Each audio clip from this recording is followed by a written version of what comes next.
Today on the show, all roads lead to Nilfgaard.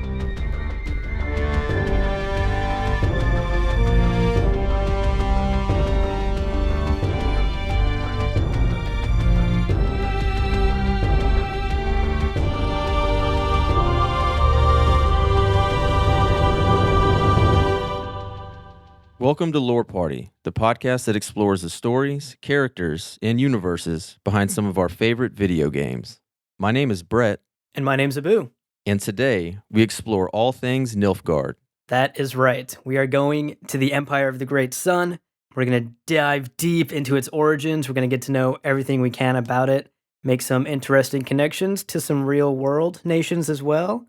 And then we're going to talk about Geralt's neutrality, which I'm personally really excited about because it's a pretty weak philosophy, but we'll get into that. Yeah, it's also very, I'm not going to say misunderstood because that implies that it's agreed upon, but it's not agreed upon by a lot of people that seem to think that, it's all this complete neutrality, but is it? Right. And that's the big question that we're going to try to answer. But before we get there, of course, we got to talk about Nilfgaard. And the best place to start with Nilfgaard is the beginning, at its origins, which is actually pretty muddy because there's not a lot of information on the origins of Nilfgaard, especially its ancient history, especially its foundings.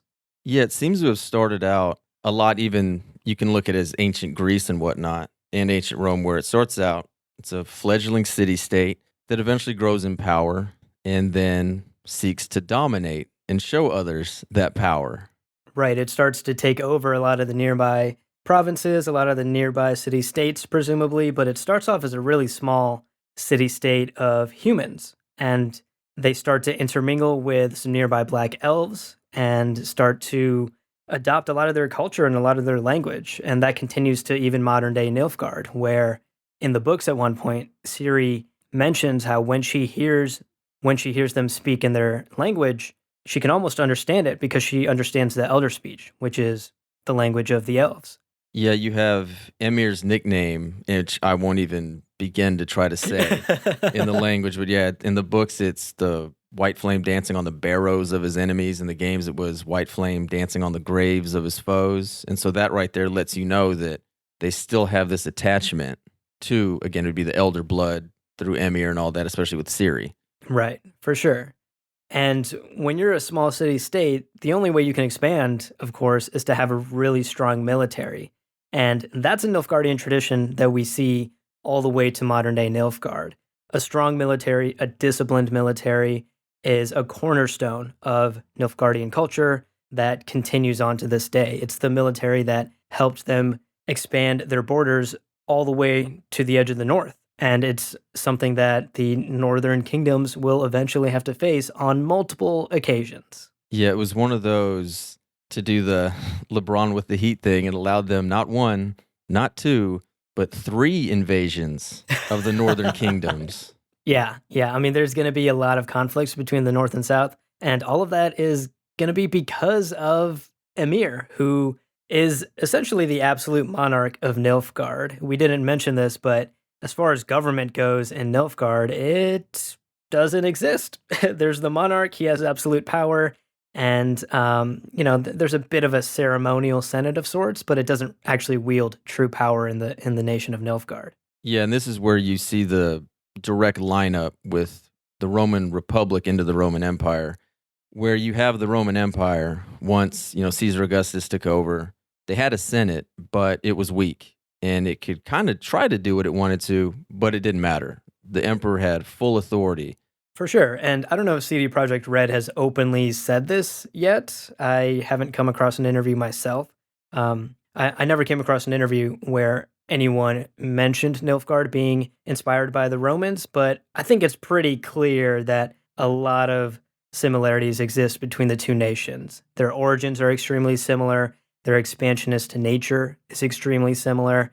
Yeah, and it's definitely an absolute despotic empire. Like in there, one of the titles that the Nilfgaard empires have is Imperator, which that's a direct title for a Roman emperor. And even going back to the Roman kingdom and the Roman Republic, was Imperator meant essentially conqueror. So it was given to generals and all that. But once the empire came about, Imperator was strictly to the emperors. And the expansionist is also a huge thing on it.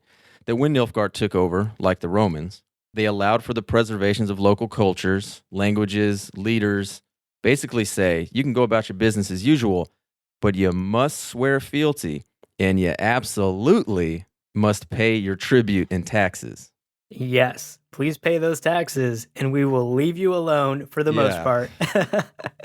Yeah, I mean, Nilfgaard essentially does exactly as the Romans did when they take over a new province. Instead of trying to convert their culture and risk some sort of uprising, all they do is install their own governor or local king or local magistrate of some sort who watches over that province. But for the most part, that province gets to retain its culture and its history and its traditions as long as, just like you said, as long as they pay their taxes and as long as they swear fealty to the one true monarch, which in this case is Emir. And that's exactly what they try to do to the kingdoms of the north multiple times. But as we know, it doesn't work out. This spring there was a massive battle in the marshes of Velen. Massive, yet indecisive. Both sides suffered enormous losses, unprecedented even. Radovid has retreated across the Pontar. He's safe for now, until reinforcements arrive from the south. Then Emperor Emir var Emrys will deal with him once and for all. So that led into the first war, the invasion of the northern kingdoms, that was highlighted with the slaughter of Sintra. It lasted 4 days, and Sintra was so afraid of the Nilfgaardian invaders that the women killed the children, men killed the women, and then the men committed suicide. That's terrifying. That paints a really terrifying picture of the might of the Nilfgaardian Empire and their military. It also paints a picture of what they think they'll do to them, especially when the queen, Calanthe, threw herself from a tower. So it's even where I'm not going to surrender. Literally, there is a fate worse than death, so we will choose death. Right. That's sort of the impression that the Northerners have of the Nilfgaardians, that they're these beasts and these monsters and these ruthless people. And if they invade us, we will be crushed under their boots. And at least in the first war, they do as much banding together, I think, as the fragmented North can. And they at least repel Nilfgaard at Sodden Hill, thanks to the mages. Emir decides, hey, I'm going to go for round 2, and he starts the second war and invades the north once again. And this time he's a bit more successful because he worked with the Scoia'tael and the elves to start a coup amongst the mages, and he divided the mages, which was, as we know from the first war, the biggest reason that he lost the first time around. So this second time, he targeted them specifically, he divided them, he weakened them, and then invaded the north once again. And this time he was a bit more successful. Yeah, the mages had grown immense influence, mainly due to their help in winning the Second Battle of Sodden.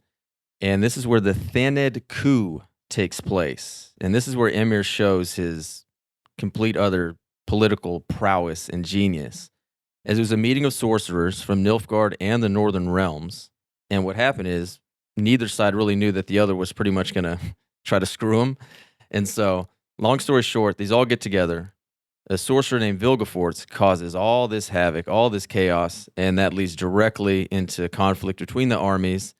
This also results in the Lodge of Sorceress being created, which played a massive part in The Witcher 3. Oh, for sure. Yeah, the Lodge of Sorceresses is this group of all female sorceresses banding together and deciding that they are going to influence the politics of the world, not just the north, but the south as well, because there are a couple of Nilfgaardian sorceresses on the lodge as well. And they band together and decide that they are going to do whatever it takes to influence the world, to bend the politics of all nations to their will, to achieve whatever goals they might have in mind. So that all takes place during the Second War, which once again ends with a massive force of the north coming together to repel a massive force from the south, from Nilfgaard. Yeah, this is where Northern Realms, led by John Natalis, and the Nilfgaard, who again, led by Field Marshal Menno Cohen, took place. He ends up getting killed. It brings the Second War to a close. But one thing I thought was interesting, a lot of themes here seem to come from comparing the Nilfgaard military to the Nazi military. And what happened is Nilfgaard removed and purged the military commanders from the First War and started what was called and described in the World of the Witcher book as Lightning War. And this is exactly what Hitler did before World War II. He swept out all the losing generals from World War I, put in all these new generals like Heinz Guderian, and created Blitzkrieg, which in German literally means lightning war. The key to Nilfgaard, and their most famous, was the Alba Armor Division. The pride of the German army were the Panzer divisions, which literally means armored. But there was a description that Dandelion gave from the books where he says, "This war is unique. The armies of Nilfgaard leave behind them nothing but desolation and corpses, entire fields of corpses. It is a war of total extermination. Nilfgaard against everything." Now, you do have to kind of take that with a grain of salt, as Dandelion is clearly of the Northern Realms and doesn't like Nilfgaard, so you can say he's biased and not the most accurate of narrators. And he likes to tell, he likes to spin a good yarn. So, yeah. But it does go to say that at least maybe that's something that's known or passed around amongst others is this army, if you're not Nilfgaard, if you're not Nilfgaardian, and they're coming to exterminate you. It's not just beat you, tip their hat and say, okay, go on. He's saying, no, they're coming to basically pull a Sintra on everybody. Right. Which again plays into that fear-mongering, if that's what you want to call it, but it really does play into that perception of what Nilfgaard is. They are these terrifying people, this terrifying nation to the south that is coming here to destroy us and eradicate us, not to just take us over, but to completely wipe us off the map. And that, again, is a reason for the northern kingdoms to band together and repel this second invasion. And the Nilfgaardians are forced to come to what is known as the Peace of Sintra, where they come to terms with the north. They give some, they take some. Part of what they take is they do end up actually absorbing Sintra into the empire, and it becomes an official province. But ultimately, Nilfgaard is defeated in the Second War. That leads into the Third War, which where you get with The Witcher 2. And that's where you have Demavin of Aedirn and Foltest of Temeria assassinated. And if he didn't learn his lesson the first two times, Emir's still going to do that political plotting. And that's where he gets Letho, and he gets even the Lodge of Sorceresses. He kind of, toys with them a little bit. They sow chaos in the north. The kings die, you get, the assassins of kings. And then basically that leads us into where we're at The Witcher 3, which is a full-on invasion and successful so far invasion of the north. Yeah, at the end of Witcher 2, we get that incredibly terrifying shot of the Nilfgaardian army, these rows and battalions of soldiers crossing the Yaruga River, which was the border that was established at the end of the Second Nilfgaardian War between the north and the south. They are invading once again, and that's really a huge part of the plot when it comes to The Witcher 3. Depending on what side quests you participate in, you can have a huge effect on what takes place between the north and the south and what the outcome of the Third War is. I remember that with, you go the Reasons of State optional quest, it's really Dijkstra and Roach. You go to assassinate King Radovid V of Redania, who might be the biggest asshole in the series of everybody. Like, I don't know how anybody can like him. Like, I don't know what redeeming qualities he can have. Not a single redeeming quality, yeah. I don't think there's one. So he was persecuting mages, non-humans. I mean, the Pyres of Novigrad, you see they're burning Dopplers, magic, everything is just bad, basically, unless you're a human. And so with the Reasons of State is basically, if you do that, if you assassinate Radovid, I know the biggest choice is, do you choose Roach or do you choose Dijkstra? So who did you choose? So I had a thing against Dijkstra the entire game. So I think I ended up fighting Dijkstra, and I think if you choose to deny him the throne, he attacks you, and I think you end up killing him, if I remember correctly. Yeah, you basically, Dijkstra's there, and he's like, yo, Roach, you gotta die, because I need Temeria again to be complete upheaval, because Dijkstra was never really going to be like a king. He was just going to take over as the best way to unite everybody against Nilfgaard. And I do believe if you chose Dijkstra, so if you kill Roach and you chose Dijkstra, then essentially Nilfgaard gets invaded. Dijkstra essentially becomes a de facto ruler, and they get, basically it's northern independence or northern self-rule. We interrupt this podcast for a preview for a different podcast. I'm Bruce, a regular contributor to Lore Party. In the unforgiving world of the gods, there is an endless, vicious cycle of fathers killing sons, brothers killing brothers, and sons killing mothers. But Kratos, the ghost of Sparta, looks to end that cycle with his son Atreus, as they journey through the various realms of the Norse pantheon. Tune into our God of War episodes where my co-host Abu and I discuss the latest installment in the God of War series from 2018 and the insightful ways the game creates more depth in a beloved franchise. Just check out our Lore Party feed and search God of War. It should be easy to find. We now continue your regularly scheduled podcast.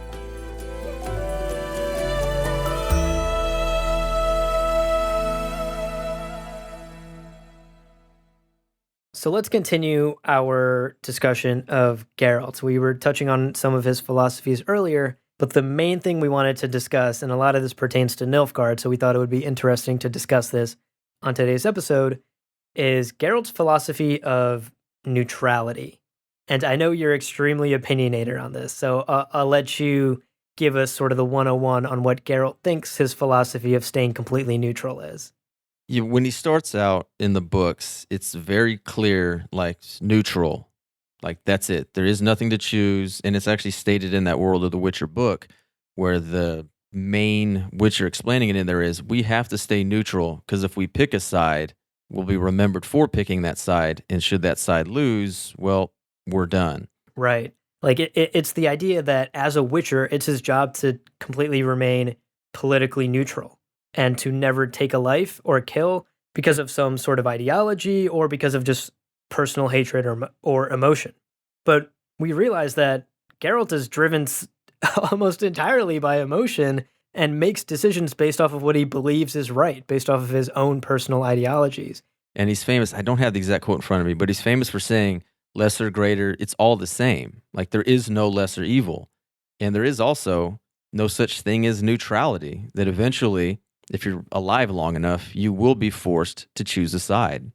That's interesting. So you think that Geralt's philosophy like simply cannot exist in The Witcher? Like you cannot be completely neutral in the way that Geralt thinks he is, or at least wants to be. You think that's not possible? I mean, if you're an individual as powerful as him, then no, because people will need you. If you're a peasant out in the country, yeah, because no one's really going to need you. But this is Geralt of Rivia. He's world famous. And like you mentioned before, he's involved with Yennefer, who's involved with everybody with their name. He then gets involved with Triss. And as we learn throughout the games, she's with all, the Northern Realms. She's there. Yennefer is instrumental with the Nilfgaardian Empire. So yeah, he's just simply too well known and too powerful. Gotcha. So you're saying that Geralt is Spider-Man, and with great power comes great responsibility to pick a fucking side. That's essentially, yeah, pretty much. That he can't, and the only way he can is if he goes to the ending of Blood and Wine expansion, where he's on a wine, he's in a vineyard in Toussaint, and he just stays there. And as long as he stays there, and no one knows he's there, so no one can come grab him and be like, hey, we got vampires attacking. Like, he's going to have to do it. He's simply too powerful. Yeah, I think I agree with you. You make a strong argument for the fact that Geralt's philosophy on neutrality is just a total farce. Especially, like you said, we had talked about this before starting the recording.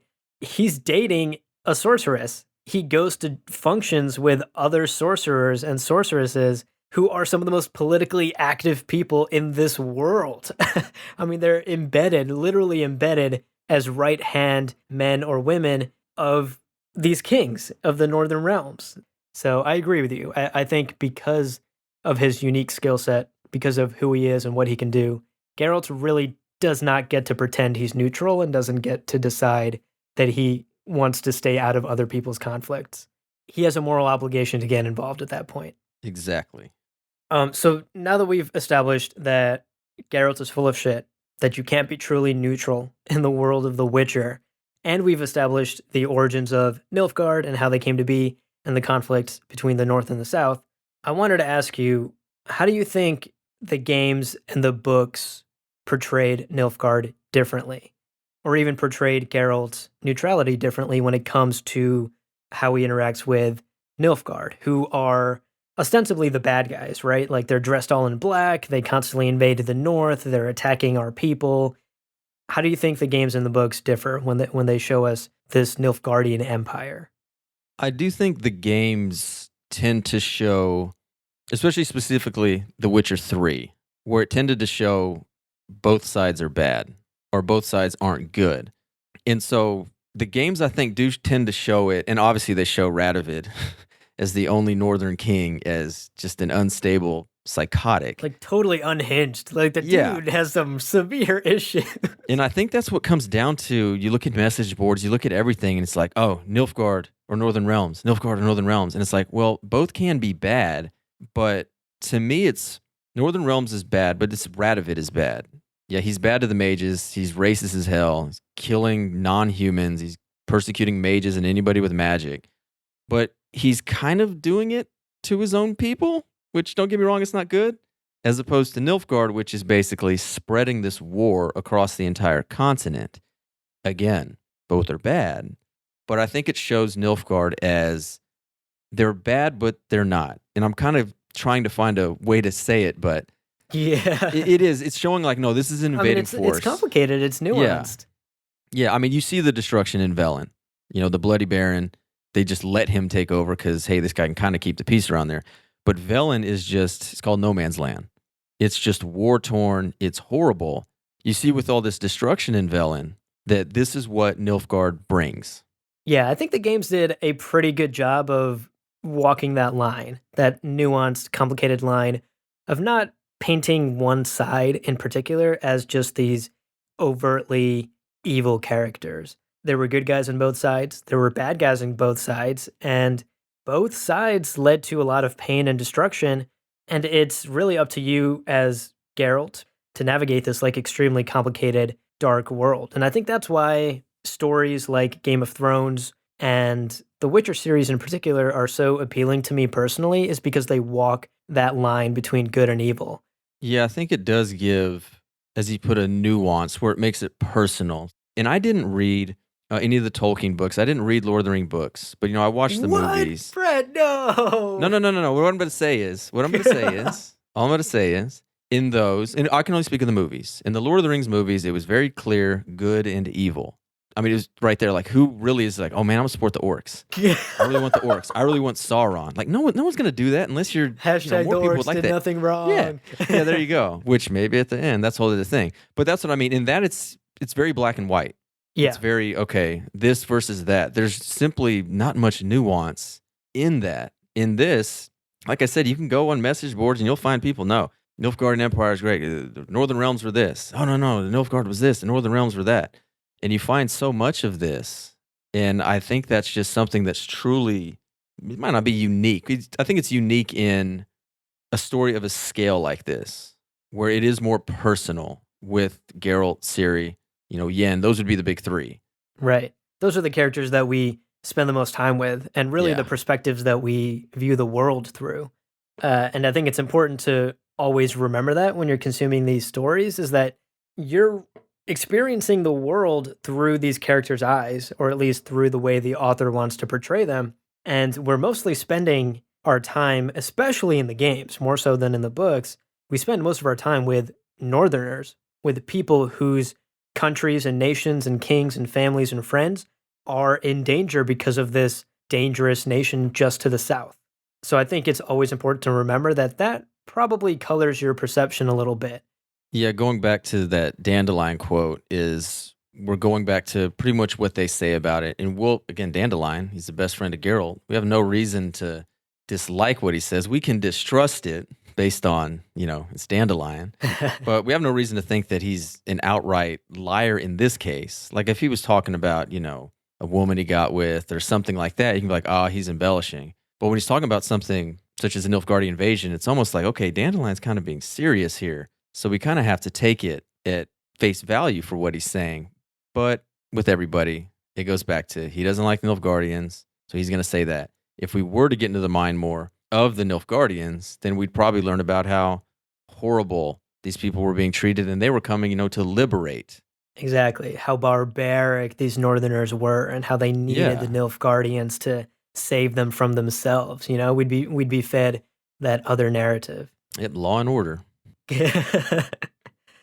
So to wrap up this episode, we've talked a lot about how the Nilfgaardians are portrayed, what Geralt's views on neutrality are, how the Northerners view the South, and how the South may potentially view the North, the small glimpses we get of that.